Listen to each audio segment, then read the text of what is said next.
List of statements उसको बोलते हैं। ठीक है। अब वो इस तरह बोल रहा है कि अगर आपके पास कुछ स्टेटमेंट्स, उसको उसने P1 का नाम दे दिया, दूसरी स्टेटमेंट को P2 का नाम दिया है, तीसरी स्टेटमेंट को P3 का नाम दिया है।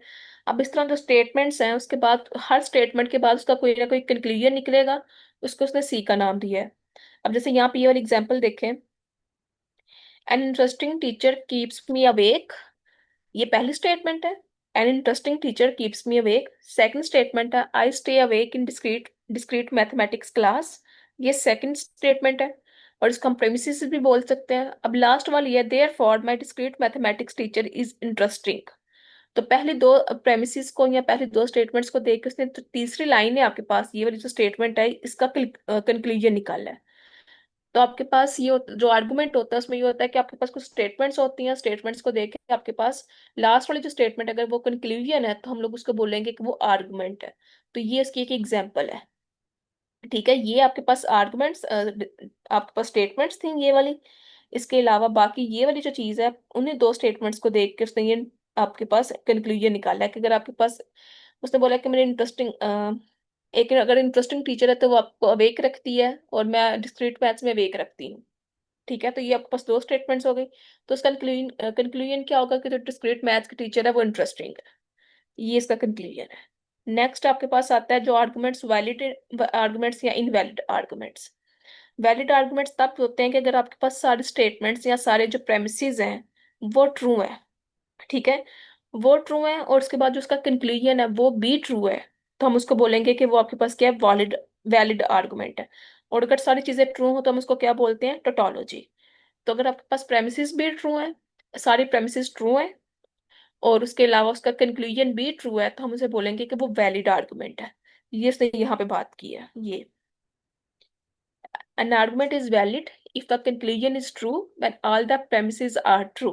अगर सारी प्रेमिसेस या सारी स्टेटमेंट्स ट्रू होंगी और उसका कंक्लूजन भी ट्रू होगा तो हम बोलेंगे कि जो हमारा जो आर्गुमेंट है वो वैलिड है। इसी तरह an argument is invalid if the conclusion is false when all the premises are true.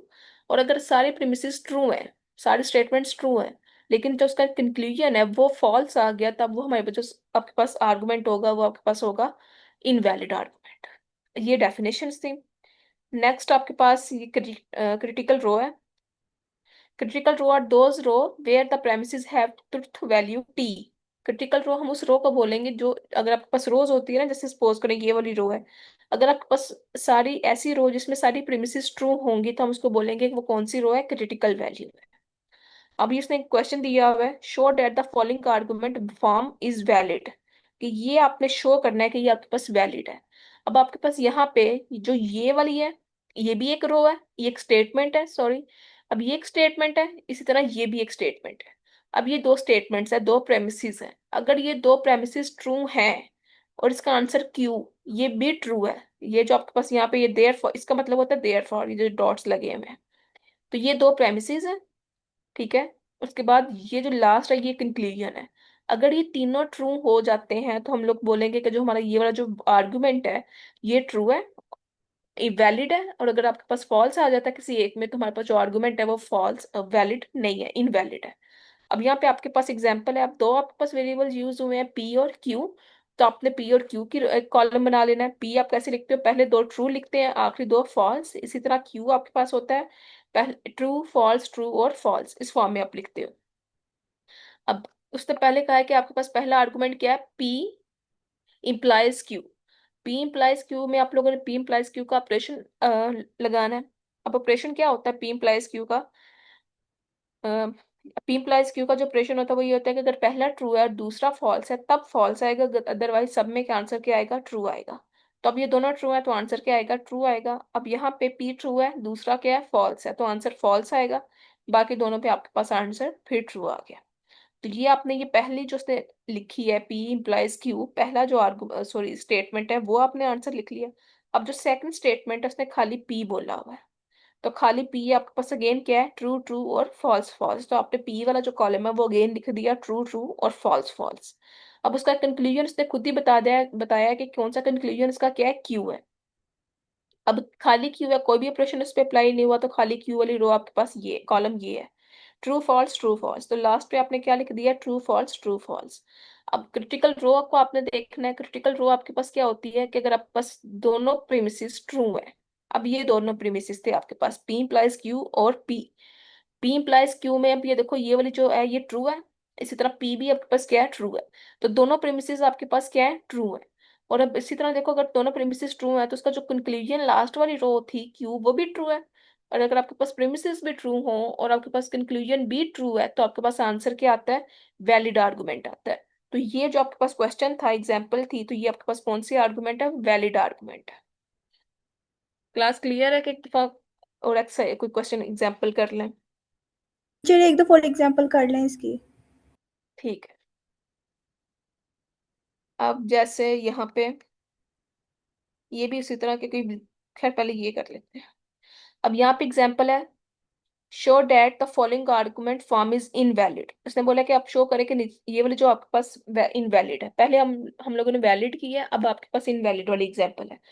अब अगेन आपके पास पी और क्यू, ये आपके पास क्या है, एक आपके पास स्टेटमेंट है, प्रेमिस है, ये भी आपके पास एक स्टेटमेंट है। और दोनों स्टेटमेंट्स के बाद यहाँ पे इसने जो ये वाला किया हुआ है, इसको बोलते हैं देयर फॉर। और देयर फॉर के आगे जो भी स्टेटमेंट लिखी होती है उसको हम लोग बोलते हैं कंक्लूजन।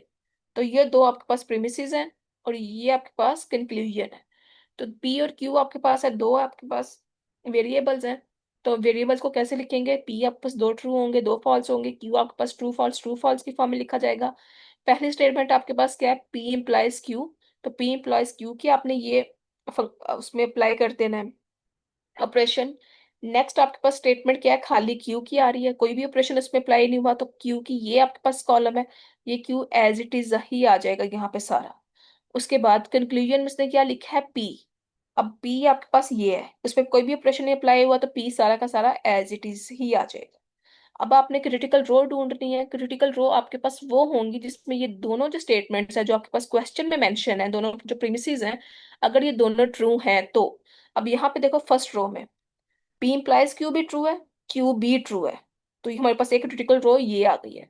अब यहाँ पे सेकंड में आ जाओ, पी इम्प्लाइज क्यू फॉल्स है, तो ये हमारे पास क्रिटिकल रो नहीं बनेगी।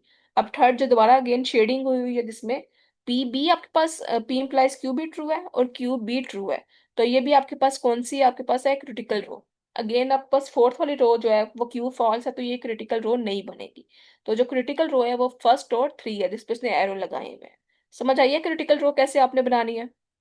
यार क्रिटिकल रो यानी कि आपके पास जो गिवन प्रीमिसेस होंगे वो ट्रू हों।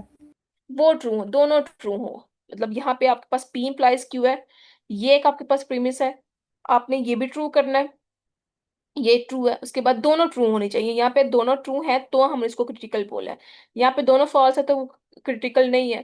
थर्ड वाले आपके पास दोनों ट्रू है तो दोनों क्रिटिकल रो में आएंगी, इसमें एक भी फॉल्स है तो वो क्रिटिकल रो नहीं होगी। तो ये क्रिटिकल रो है कि आपके पास जो दोनों स्टेटमेंट्स है जो क्वेश्चन में मेंशन है ये ट्रू होने चाहिए। अब ये हमने अपना क्रिटिकल रो बना लिया। नेक्स्ट आपके पास ये जो कंक्लूजन है, अगर कंक्लूजन भी इसके क्रॉसपेंडिंग ट्रू आ जाता है तो हम बोलेंगे कि वो वैलिड है, अगर कोई एक भी फॉल्स आ जाता है तो हम बोलेंगे इनवैलिड है। अब यहाँ पे देखो ये दो तो ट्रू थे, लेकिन जो कंक्लूजन था वो आपके पास क्या आ गया, ट्रू, तो ठीक है वैलिड है। लेकिन थर्ड वाली रो में जो क्रिटिकल रो है ये दोनों ट्रू है, लेकिन जो कंक्लूजन है वो आपके पास फॉल्स आ गया है। तो कोई एक भी फॉल्स आ गया तो हम लोग बोलेंगे कि जो आर्गुमेंट है आपके पास ये इनवैलिड आर्गुमेंट है, ये वैलिड आर्गुमेंट नहीं है। लेकिन अगर सपोज करो अगर यहाँ पे बी फॉल्स की जगह ट्रू आ जाता तो हम बोलते हैं कि ये वैलिड आर्गुमेंट है। अब क्लियर है? मैम क्लियर है। ठीक, अब ये एग्जाम्पल है, इसको एक दफा देख लो फिर हम लोग नेक्स्ट टॉपिक की तरफ चलते हैं। इसमें भी इसने बोला है कि आर्गुमेंट को आपने प्रूव करना है कि ये वैलिड है या इनवैलिड है, ये आपने खुद बतानी है। अब यहाँ पे आपका जो स्टेट क्वेश्चन है इसमें पी क्यू आर है, तीन वेरिएबल्स मेंशन है, तो जो आपने टेबल बनाना है इसमें पी का यूज भी करना है, क्यू का भी यूज करना है और आर का यूज भी करना है। अब आपने टेबल बनाया पी क्यू आर, और जब आपके पास तीन वेरिएबल्स आते हैं तो आपने पी में चार ट्रू लिखने होते हैं चार फॉल्स लिखने होते हैं, क्यू आप दो ट्रू दो फॉल्स दो ट्रू दो फॉल्स की फॉर्म में लिखते हो, और जो आर आपके पास होता है वो ट्रू फॉल्स की फॉर्म में आता है। ये इस तरह आपने तीन कॉलम्स बना लिए पी क्यू आर के। अब जो पहली स्टेटमेंट है वो आपके पास पहली जो प्रीमिस है, प्रीमिसेस बोल सकते हैं आप तीनों को। तो जो पहली स्टेटमेंट है वो आपके पास है पी और क्यू। तो पहले आपने पी और क्यू फाइंड करना है, पी और क्यू के दरमियान में आपने और का ऑपरेशन फंड लगाना है, उसकी एक रो आपके सॉरी कॉलम आ जाएगा। नेक्स्ट आपके पास है पी इम्प्लाइज नॉट क्यू। तो पहले आपने नॉट क्यू फाइंड करना है, फिर नॉट नॉट क्यू के साथ आपने पी इम्प्लाइज का फंक्शन अप्लाई कर देना ऑपरेशन। तो आपके पास वो ये वाला कॉलम आ जाएगा। फिर आपके पास थर्ड प्रीमिस है आपके पास पी इम्प्लाइज आर। तो पी से आर की तरफ आपने इम्प्लाइज वाला ऑपरेशन अप्लाई कर देना है। तो ये तीनों आपके पास क्या आ गई, स्टेटमेंट्स आ जाएंगी। ये तीनों ये स्टेटमेंट्स है, ये प्रीमिसेस है तीनों।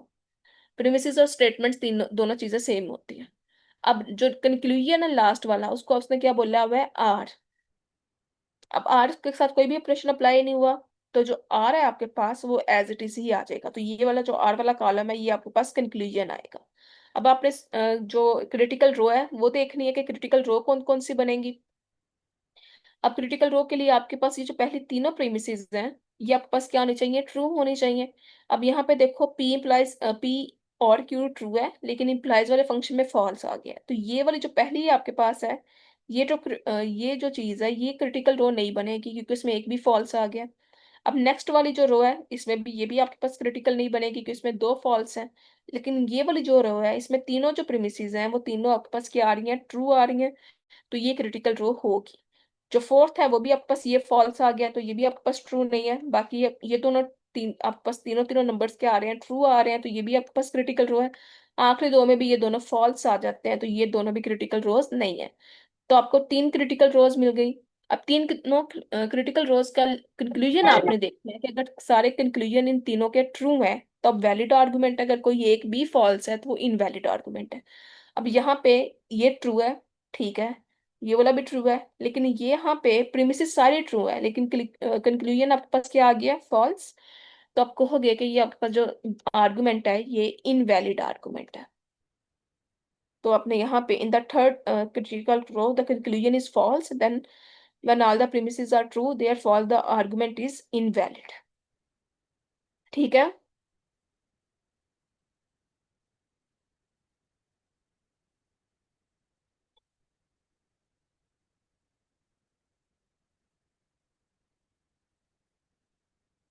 इसको तुम लोग 2-3 मिनट के लिए देखो, फिर हम लोग ये स्टेटमेंट वाले क्वेश्चंस की तरफ जाते हैं, वर्ड प्रॉब्लम की तरफ।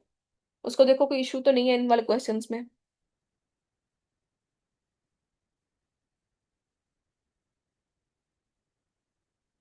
ठीक है। अब ये भी आर्गुमेंट वाले क्वेश्चंस है, लेकिन वहां पे आपके पास पी और क्यू की फॉर्म में दिए हुए थे, यहाँ पे उसने इसको वर्ड की फॉर्म में, प्रॉब्लम्स की फॉर्म में दिए हैं, इंग्लिश स्टेटमेंट की फॉर्म में। अब क्वेश्चन आपके पास ये है, ये दो आपके पास क्या होंगी, प्रीमिसेस होंगी। और यहाँ पे इसने क्योंकि ये आपके पास देयर फॉर का साइन है, तो जो लास्ट वाला आपके पास स्टेटमेंट है ये आपके पास कंक्लूजन होगा। तो आपने पहले यहाँ से खुद पी और क्यू बनाना है, कितनी भी स्टेटमेंट्स है उसको पी और क्यू का नाम दे देना है। अब पहली स्टेटमेंट है, if Tariq is not on team A. अगर तारिक टीम ए में नहीं है तो पहली स्टेटमेंट क्या होगी, Tariq is on team A. Not का मतलब है निगेशन आ गई, लेकिन जो ओरिजिनल स्टेटमेंट है वो यही होगी, तारिक इज ऑन टीम ए। तो उसने तारिक ऑन टीम ए को उसने सपोज करो नाम दे दिया टी का, आपकी अपनी मर्जी, आप इसको पी का कह सकते हो, क्यू का कह सकते हो। तो उसने क्योंकि टी तारिक है तो उसने इसको टी का नाम दे दिया। तो पहली जो स्टेटमेंट है वो है तारिक इज ऑन टीम ए।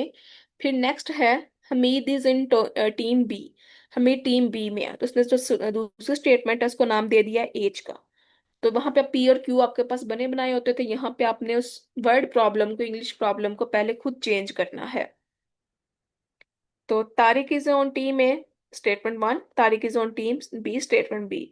ए को टी का नाम दे दिया, एक को एज का नाम दे दिया। अब इस स्टेटमेंट से आपने अपना ऑपरेशन बी लगाने हैं। अब वो क्या कह रहा है कि अगर तारिक टीम ए में नहीं होगा, तो जो पहली स्टेटमेंट है टी, उसको उसने क्या कर दिया, निगेट कर दिया, नहीं होगा। नॉट का मतलब है कि जो टी है उसके साथ आपने उसका साइन लगाना है निगेशन का। तो नॉट टी आ गया। If Tariq is a not on team A then Hamid is in team B. अगर तारिक टीम ए में नहीं होगा तो हमीद टीम बी में होगा।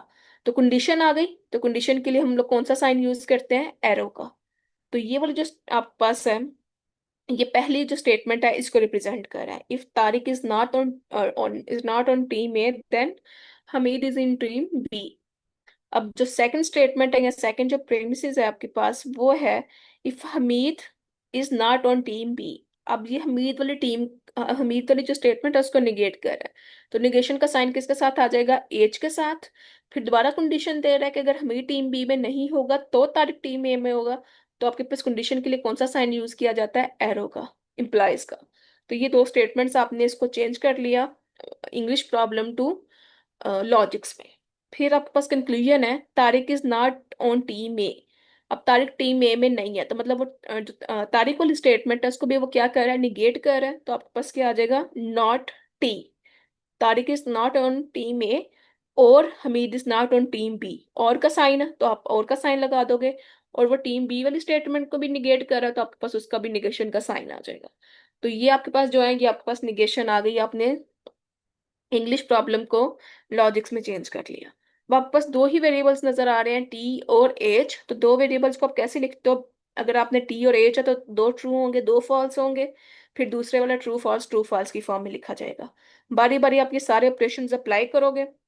पहले दो जो आपके पास है ये प्रीमिसेस हैं। अब क्रिटिकल रो आपने देखनी है कि ये दोनों प्रीमिसेस कहाँ पे ट्रू हैं। अब ये दोनों प्रीमिसेस, ये आपके पास जो फर्स्ट थ्री हैं उसमें तीनों ट्रू हैं, दोनों ट्रू है, लास्ट वाले में फॉल्स है, तो वो हमारे पास जो क्रिटिकल रो नहीं होगी, हमारे पास क्रिटिकल रो पहली तीन होंगी। अब पहली तीन का जो कंक्लूजन है वो देखो, पहला फॉल्स है बाकी दो ट्रू है, तो कोई एक भी फॉल्स आ गया तो हम लोग कह सकते हैं कि ये हमारे पास जो है वो वैलिड आर्गुमेंट नहीं है, इनवैलिड आर्गुमेंट है, क्योंकि ये फॉल्स आ गया। क्लियर है। Yes ma'am. इसी तरह ये यहाँ इसको भी आपने पहले खुद लॉजिक्स में चेंज करना है, फिर आपने इसका टेबल ड्रॉ करना है।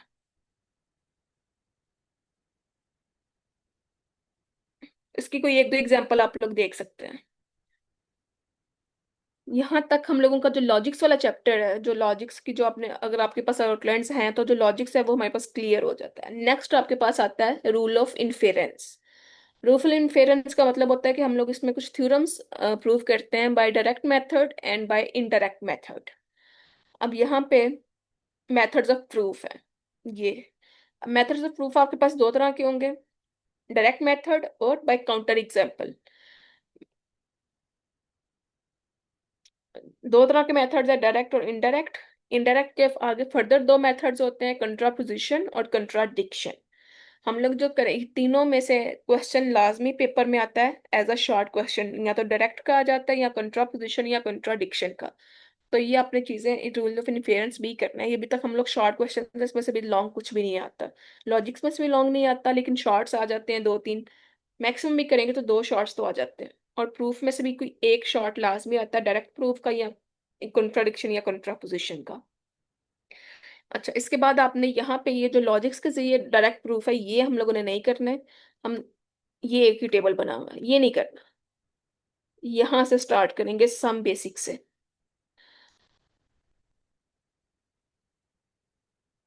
तो यहाँ से आप पहले लिखा हुआ है, an integer n is even if and only if n is equal to 2k for some integer k। अब कोई भी जो इंटीजर n है वो इवन होगा अगर n को हम लोग इस फॉर्म में लिख सकें, n is equal to 2k। अब k की जोन सी मर्जी वैल्यू पुट करो, n की वैल्यू हमेशा इवन आएगी। अब k की वैल्यू 1 पुट करोगे 2 1 जा 2, k की वैल्यू 2 पुट करोगे 2 2 जा 4 इवन अगेन, k की वैल्यू 3 पुट करोगे 3 2 जा 6। तो हम लोग इवन नंबर को जनरल फॉर्म में ऐसे रिप्रेजेंट करते हैं, n is equal to 2k, ये हमेशा इवन नंबर ही आएगा। तो आगे जब हम थ्योरम्स यूज करेंगे तो हम लोग थ्योरम्स करेंगे तो इस चीज को हम लोग यूज करेंगे कि जो इवन नंबर्स हैं हम उसको लिखते हैं n is equal to 2k की फॉर्म में। सेकंड है an integer n is odd if and only if n is equal to 2k plus 1 for some integer k। अगर कोई नंबर ऑड है तो हम उसको इस फॉर्म में लिख सकते हैं, n is equal to 2k plus 1। अब अगेन k की कोई मर्जी वैल्यू पुट करो तो आपके पास आंसर क्या आएगा, ऑड ही आएगा। अब k की वैल्यू 1 पुट करो तो 2 1 जार 2, और फिर उसमें प्लस 1 ऐड होगा तो क्या आंसर आ जाएगा 3, जो कि ऑड है। k की वैल्यू 2 पुट करो तो 2 2 जार 4, 4 में 1 ऐड करोगे तो 5, जो कि ऑड है। तो इवन को हम रिप्रेजेंट करते हैं n is equal to 2k से, और ऑड को रिप्रेजेंट करते हैं n is equal to 2k plus 1। अब यहाँ पे लाजमी नहीं है हमेशा के यूज किया जाए, हम के की जगह कोई भी रैंडम नंबर यूज कर सकते हैं, A B C S B T। तो लेकिन बस ये है कि अगर आपके पास n की कोई भी इवन नंबर है तो 2 को मल्टीप्लाई कर देना अपने किसी भी नंबर के अल्फाबेट के साथ, तो वो हमेशा इवन आएगा। अगर आपने ऑड यूज करना है तो उसी इवन में +1 ऐड कर दोगे तो वो हमेशा ऑड में आएगा। तो ये पहली दो प्रॉपर्टीज थी आपके पास नंबर्स की। बाकी हम लोग थ्योरम्स की बेस पे ही करते हैं ये बाकी जो प्रॉपर्टीज हैं। अब पहली एक्सरसाइज है या पहला थ्योरम इसको बोलते हैं, prove that the sum of two odd integers is even. ये दो ऑड इंटीजर्स को सम करेंगे तो आंसर इवन आएगा। इसके लिए आप एग्जांपल लोगे तो आप 3 + 3 करो, दो ऑड नंबर्स है तो आंसर का आपके पास क्या आता है 6 जो कि इवन है। कोई और दो ऑड ले लो, 5 और 3 ले लो, तो 5 + 3 आपके पास आंसर क्या आता है 8। ये अपने एग्जाम्पल के जरिए तो आप कर सकते हो, लेकिन आपने इसको थ्योरम के जरिए प्रूव करना है, जनरली प्रूव करना है, तो आप क्या करोगे, सम ऑफ टू ऑड इंटीजर्स, तो दो ऑड इंटीजर्स लोगे आप जर्नल की फॉर्म में, मैथमेटिकल की फॉर्म में। तो उसका क्या है कि सपोज करें कि let m and n be two odd integers. Suppose करते हैं कि m और n कोई भी दो इंटीजर्स हैं, then by definition of odd numbers को हम लोग ऐसे लिख सकते हैं 2k + 1। अभी हम लोगों ने देखा है कि किसी भी नंबर को, k को या m को 2 से मल्टीप्लाई कर दें और इसमें 1 ऐड कर दें तो वो ऑड नंबर ही आता है। तो m जो हमने कहा वह सपोज करो कि ये ऑड है, उसमें हम लोगों ने इसको इस फॉर्म में लिख दिया है। इसी तरह दूसरा नंबर भी n, ये भी हमने ऑड लिया है, उसको हमने 2l + 1 की फॉर्म में लिख दिया है। दोबारा अगेन किसी नंबर को 2 से मल्टीप्लाई करके उसमें +1 ऐड कर दी। अब ये जो दो है ये आपके पास जनरल रिप्रेजेंटेशंस हैं ऑड नंबर्स की। ठीक है, हमने और दो ऑड नंबर्स ले लिए। बाद में उसने क्वेश्चन में किया था prove that sum of two odd integers is even. तो उन दो ऑड इंटीजर्स को सम करें तो आंसर क्या आना चाहिए, इवन आना चाहिए। अब m और n को हम लोग प्लस कर लेते हैं, तो m और n को प्लस करेंगे तो ये वाली दोनों साइड भी प्लस होंगी, इनको हम लोग ऐड कर रहे हैं। तो m + n = 2k + 1 +2l + 1। 2k as it is रहेगा, 2l एज इट इज रहेगा, 1 + 1 आपके पास क्या होता है 2। इन सब में से 2 कॉमन आ रहा है, 2 कॉमन ले लिया, पीछे आपके पास क्या बचा k + n + 1। अब ये वाला 2 एज इट इज है। अब यहाँ पे से एक चीज ध्यान से देखो, ये जो kl + 1 है, k और l एक्चुअल में तो नंबर ही है ना कोई 1 हो सकता है, 3 हो सकता है, 5 हो सकता है, कोई ना कोई नंबर्स हैं।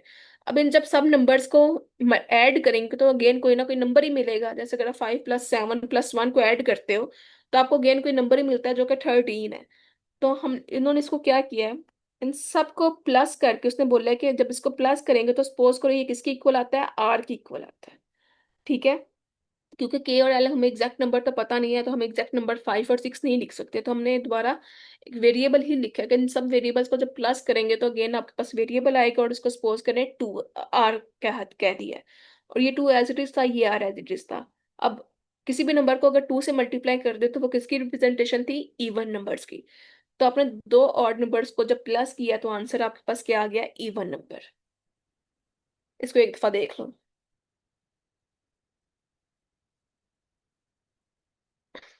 मैम ये जो हमने स्टेटमेंट में m के साथ 2k + 1 किया है, तो k और l की जगह हम कोई भी वेरिएबल ऐड कर सकते हैं।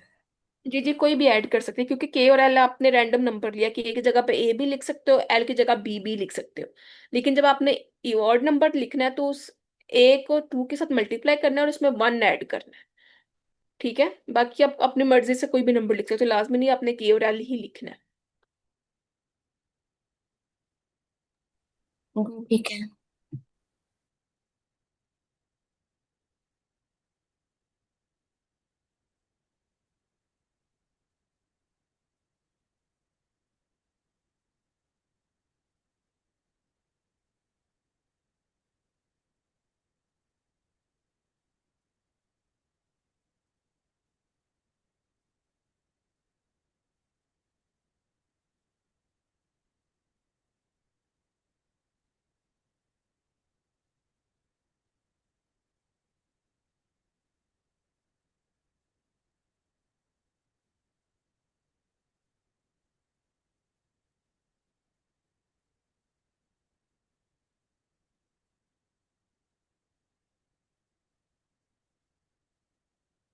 समझ आ गई है।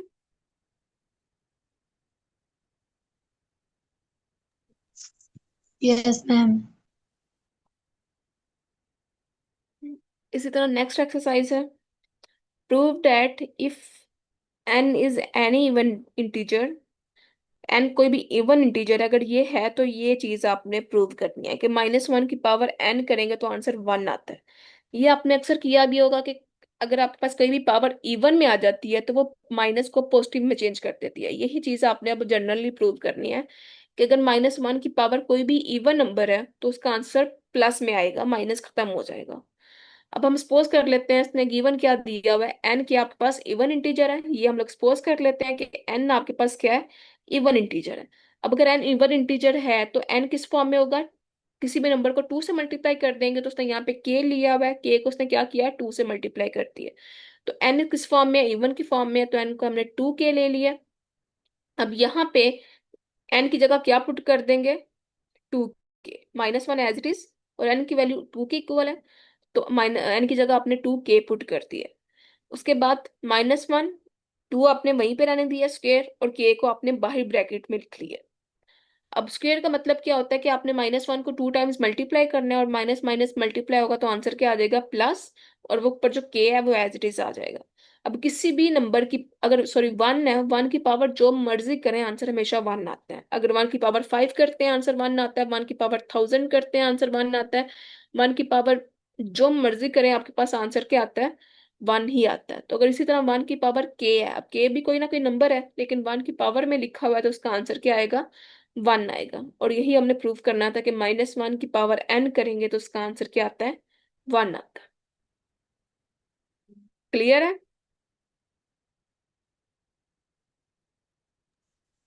Yes ma'am.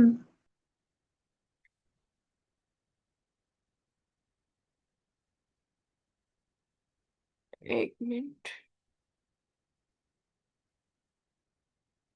ये जूम पे बच्चे टाइम फिक्स हुआ होता है 45 मिनट्स का? Yes ma'am. Yes ma'am. तो ये तो फिर 10 मिनट में खत्म हो जाएगी, तो अगर हम लोगों ने आगे करना हुआ तो फिर मैं दोबारा, आप लोग ज्वाइन कर लोगे अगर लिंक सेंड करूंगी तो? ये 45 मिनट्स का बहुत है। 45 मिनट्स का काफी है। 45 मिनट है। चलिए ठीक है, फिर हम लोग 10 मिनट में जितना होता है कर लेते हैं। Prove that product of an even integer and odd integer is even। आप आपने मल्टीप्लाई करना है इवन इंटीजर को और ऑड इंटीजर को, और इसका आंसर क्या आना चाहिए, इवन आना चाहिए। इसको आप अगेन किसी नंबर्स की फॉर्म में करो, एक इवन नंबर लो और एक ऑड नंबर लो और दोनों को मल्टीप्लाई करो तो हमेशा जो आंसर आएगा वो इवन ही आएगा। चाहे वो 3 2 6 है, 3 2 आपके पास ऑड नंबर है लेकिन आंसर आपके पास इवन आ गया। चाहे आपके पास 7 3 है, 7 3 आपके पास क्या होता है, 18 20, नहीं, दो इवन इंटीजर्स प्रूव्ड है, एक इवन लेना है एक ऑड लेना है। अब कोई भी एग्जांपल लो, एक इवन की एक ऑड की, 7 4 आपके पास 28 होता है, एक इवन था एक ऑड था लेकिन आंसर आपके पास क्या है, इवन आया है। लेकिन इसको आपने जनरली प्रूव करना है। तो दो, एक इवन एक ऑड लेके आंसर आपने क्या लेके आना है, इवन। तो हमने दो नंबर्स लेने हैं, हमने इसका सपोज करें एम और एन दो नंबर्स हैं, एक इवन है, एम इवन है, और एन आपके पास क्या है, ऑड है। एम इवन है, एन ऑड है। एम इवन है तो एम को हम लिख सकते हैं 2 के की फॉर्म में, m = 2 के। एन आपके पास क्या है, ऑड है, तो एन को आप क्या लिखोगे, 2l+1, एल की जगह पे बी सी कुछ भी लिख सकते हो। तो उसमें आप 1 ऐड कर दोगे तो वो आपके पास क्या हो जाएगा, ऑड नंबर हो जाएगा। अब इसका प्रोडक्ट इसने कहा कि किसके इक्वल होता है, इवन के। तो प्रोडक्ट का मतलब है कि आपने दोनों को क्या करना है, मल्टीप्लाई करना है। एम ने एन से मल्टीप्लाई हो जाना है, 2 के ने मल्टीप्लाई होना है 2l+1 से। तो m n right hand side से मल्टीप्लाई हो जाएगी, लेफ्ट हैंड साइड से मल्टीप्लाई हो जाएगी, ये वाली चीज। उसके बाद अब यहाँ पे अ, ये जो 2 है ये एज इट इज रहेगा। बाकी ये सारे नंबर्स को, इस नंबर को अगर आप मल्टीप्लाई करोगे, सॉरी, इनको के को मल्टीप्लाई करोगे 2l+1 से, इन सबको मल्टीप्लाई करोगे तो आपको दोबारा कोई नंबर मिलेगा। उसने कहा सपोज करो वो जो नंबर मिलेगा सबको मल्टीप्लाई करके, वो आपके पास क्या होगा, आर होगा। अब आर किससे मल्टीप्लाई हो रहा है, 2 से। और यही इवन नंबर की प्रॉपर्टी थी कि अगर आपके पास कोई भी अल्फाबेट 2 से मल्टीप्लाई होता है तो वो आपके पास क्या होगा, इवन नंबर होगा। तो आपने एक इवन एक ऑड को मल्टीप्लाई करके किसके इक्वल प्रूफ कर दिया, इवन के। और यही आपके पास थ्योरम था। इतना बहुत है कि आगे चले? टीचर बहुत है। चलो ठीक है। 32 पेज तक हम लोगों ने किया है।